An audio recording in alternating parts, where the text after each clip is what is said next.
She is being dubbed the Queen of Chaos thanks to her 10 mugshots that are going viral. And her rap sheet includes arrests for everything from shoplifting to contempt of court. 23-year-old Rihanna Bell Brock has been arrested, get this, 10 times and has glamorous mugshots to prove it. They've earned her the title, the Queen of Chaos. And somehow she manages to smile and look pretty in every one. In this most recent mugshot taken just last month, Brock looks downright happy following her arrest for theft. Twitterverse can't get enough of her, comparing her to the mugshot in the new Barbie movie. Mugshot Barbie, just in time for the new movie. Rihanna Bell Brock is so cute and equally a menace, go just 2 comments. Is Brock proud of her arrests? It sure sounds that way. Along with this mugshot, she commented, "Mom, I've made it. This is me, y'all." She even calls this booking photo one of my favorites, adding, "I literally stole a car, wrecked it." Out of the car. What? Out of the car. What? They said you stole stuff, do not leave. Get out of the car. Then get out. No, then get out. Get out of the car. Get out of the car. Shots fired. Stop the goddamn car. Stop the goddamn car.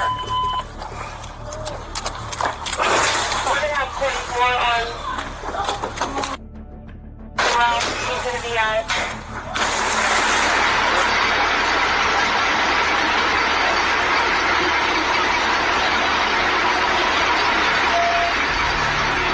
Is this your loved one's vehicle? She's dead laying there. She's dead.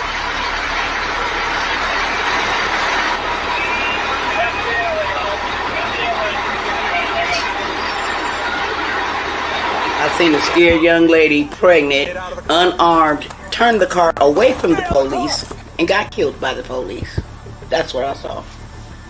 Takaya Young, a 21-year-old mother of 2 with a 3rd child on the way, led a brief yet impactful life, leaving a profound impression on those who knew her intimately. Vivacious, the light of the party, so just a bright shining light, that's it. This one is, I think she was like, it's about 3 or 4 on this picture. This is the youngest one I got. Her final moments on this planet, captured on camera, involve accusations of alcohol theft and a presumed intent to harm a police officer.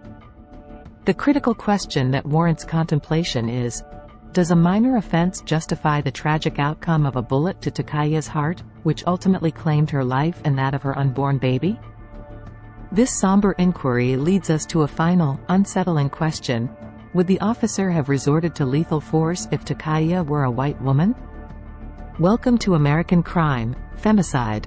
Please like, subscribe, and share the video. Don't forget to hit the notification button for future uploads. In the United States, the use of deadly force against black individuals remains a contentious issue, deeply rooted in the historical context of slavery and the legacy of slave patrols that evolved into modern policing. Despite changes in terminology from patrollers to police, the disproportionate use of force against black bodies persists. As we examine the tragic case of Takaya Young and the officer responsible for her fatal shooting, the pivotal question that demands consideration is this: was the officer's use of deadly force justified in response to this low-level offense? Takaya Young, who had just celebrated her 21st birthday on August 1st, had aspirations of establishing a home for herself and her children, including an eagerly anticipated baby girl. Oh my God, she was so happy it was a girl. She has 2 boys. She was so excited. She was already getting baby stuff. Her dreams of building a home and nurturing her family were tragically cut short when she encountered Officer Connor Grubber, the alleged perpetrator behind her untimely demise. On that fateful day, Takaya entered a Kroger store to purchase alcohol.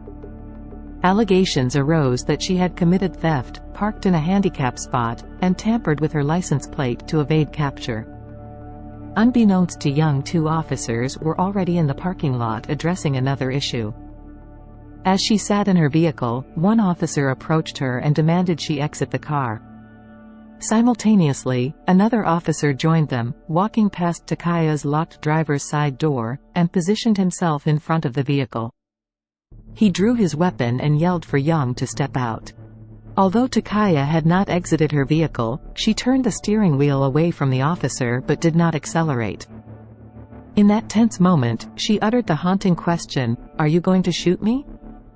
Tragically, the officer standing in front of her vehicle fired a fatal shot, causing her car to roll into the grocery store.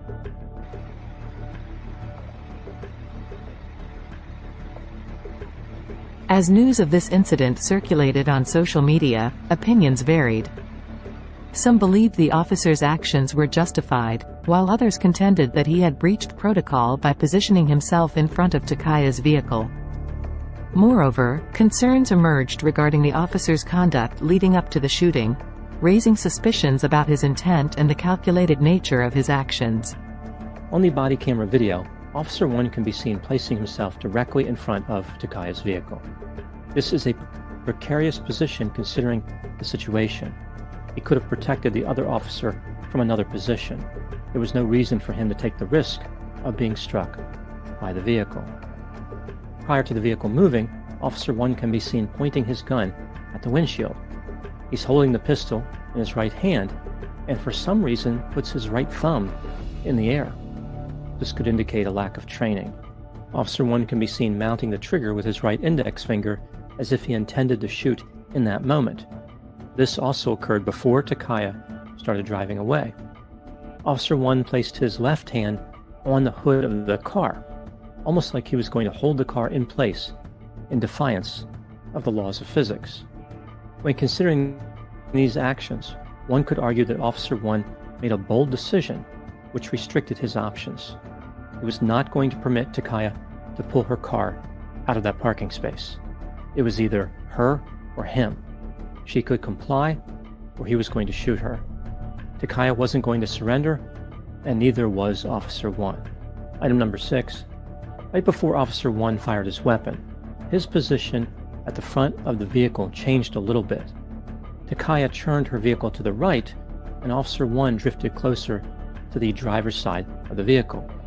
Officer 1 could have simply rolled to his right and removed himself from danger. It wasn't like his whole body was on the center of the hood and he was trapped. Rather, he was standing off to the driver's side. Now moving to the last item, number 7. Do I think that Officer 1 was justified in shooting Takaya Young? This is just a theory, in my opinion. I think that both Takaya and Officer 1 made mistakes during this confrontation. Takaya should not have tried to run Officer 1 over with her vehicle. She was applying lethal force by moving her car forward. It's clear that she believed the police would not actually shoot her, despite her application of lethal force. This was an unreasonable belief. As for Officer 1, he should not have placed himself in front of Takaya's vehicle. This put him in danger and restricted his options. Even after he was in that bad position, he could have rolled to his right to avoid being injured by the vehicle. This solution would have protected everyone. With all this in mind, I believe that Officer 1 was technically justified in the shooting, but as far as morality, the shooting was unacceptable. Officer 1 placed himself in danger and had other options outside of shooting. He exercised terrible judgment and does not appear to have the temperament to be a police officer. There is no reason he should be proud of his behavior. In stark contrast, numerous instances of white active shooters, serial killers, and mass murderers being apprehended without incident underscore the disparities in law enforcement's response. The lingering question remains, would the officer have acted similarly if Takaya had been a white woman? The historical backdrop of police interactions with black individuals accentuates the weight of this disquieting query.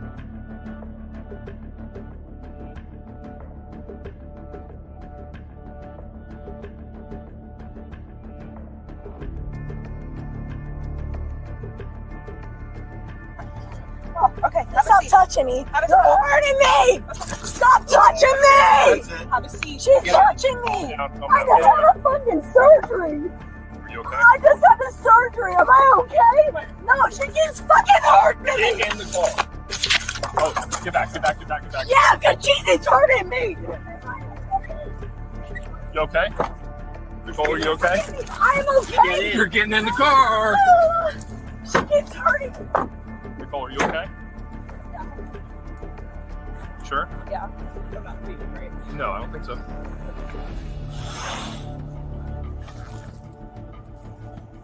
I'm good. Okay. I just No, gotta I know. breathe. I know.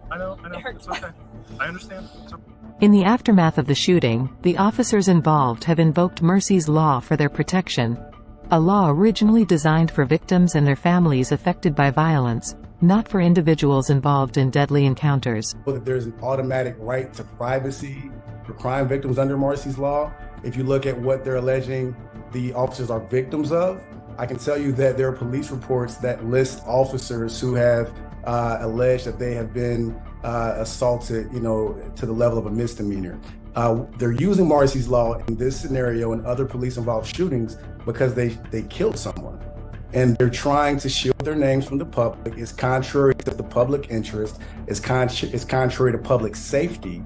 It is not a practice that is set in stone. It is not even the intent of the legislation of Mercy's Law.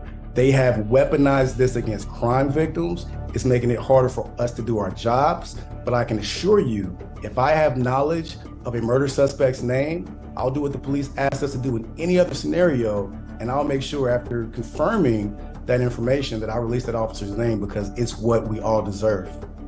Takaya and her unborn child were laid to rest on September 7th, where over 100 mourners gathered to commemorate her life. While her actions on that day, including theft, were deemed dangerous and reckless, they unequivocally do not warrant her tragic demise. Takaya's final plea, "Are you going to shoot me?" should be seen through a lens of vulnerability and fear, a perspective often denied to Black women. Recent events involving white individuals displaying dangerous behavior toward law enforcement further underscore these disparities in response. White individuals have often faced less harm and greater restraint in similar situations. Young's untimely death has prompted her family to demand the firing and charging of the involved officers. As we reflect on this heartbreaking tragedy, let us keep Takaya's children and family in our thoughts and prayers.